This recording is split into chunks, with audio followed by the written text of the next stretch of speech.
وكل إنسان ألزمناه طائره في عنقه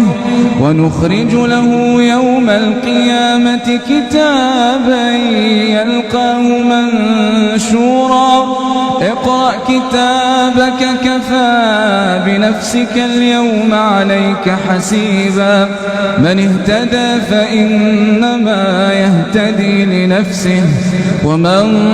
ضل فإنما يضل عليها ولا تزر وازرة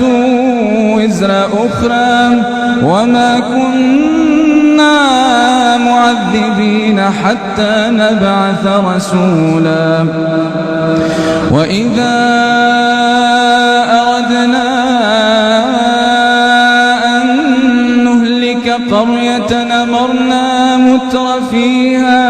ففسقوا فيها فحق عليها القول أمرنا مترفيها ففسقوا فيها فحق عليها القول فدمرناها تدميرا وكم أهلكنا من القرون من بعد نوح وكفى بربك بذنوب عباده خبيرا بصيرا من كان يريد العاجلة عجلنا له فيها ما نشاء لمن نريد ثم جعلنا له جهنم يصلاها مذموما مدحورا ومن أراد الآخرة وسعى لها سعيها وهو مؤمن فأولئك كان سعيهم مشكورا